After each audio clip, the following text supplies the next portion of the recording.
Dans ce tuto, nous verrons comment se présentent les statistiques et surtout comment on peut les utiliser, notamment comme indicateur de progressivité. Pour rappel, à chaque réponse donnée par le joueur, la performance correspond au délai entre l'affichage du dessin et la réponse saisie. Plus le délai est court, meilleure elle est. Aussi bien en mode apprendre qu'en mode jeu, toutes ces performances sont stockées en mémoire et rangées dans des statistiques. Rendons-nous à la page des statistiques. Par défaut, la page nous propose les statistiques des tables de multiplication. Comme on peut le voir, ces données sont présentées sous forme de diagramme en bâton. Les boutons situés en haut à droite nous permettent de switcher entre les statistiques de multiplication, celles d'addition et celles de tous les autres thèmes.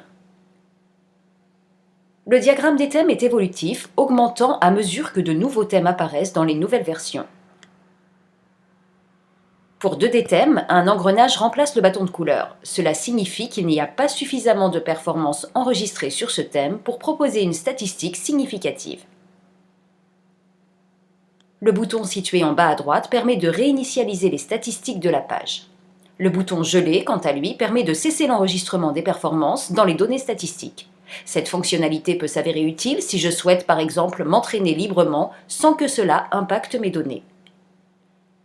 À présent, voyons comment utiliser les statistiques à partir de deux exemples de scénarios possibles, toujours autour du thème multiplication. Dans mes stats de multiplication, j'observe que ma table de 8 n'est vraiment pas terrible. Objectif, je dois tout faire pour que ma table de 8 n'occupe plus la dernière place. Retour à la page d'accueil, mode apprendre, thème multiplication. Je désélectionne toutes les tables, excepté la table de 8. C'est parti pour 10 minutes d'entraînement.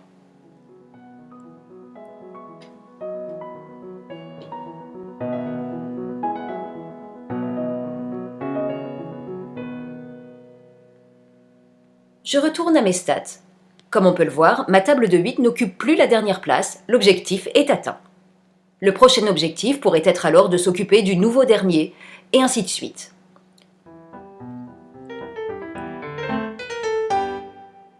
Ce second scénario prévoit un travail de fond sur plusieurs séances, toujours sur les tables de multiplication.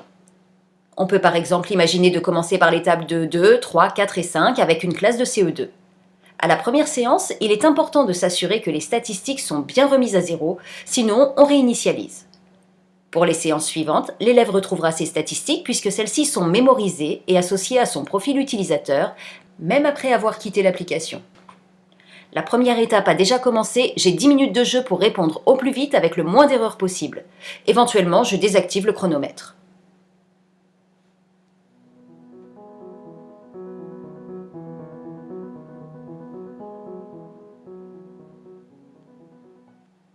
L'entraînement s'achève.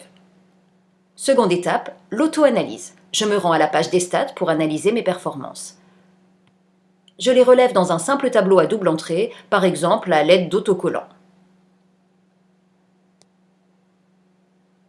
Ainsi s'achève la séance.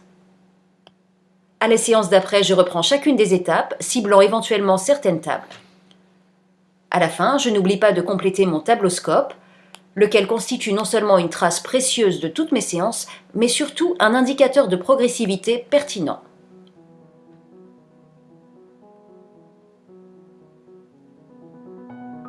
Au programme du prochain tuto, les profils utilisateurs.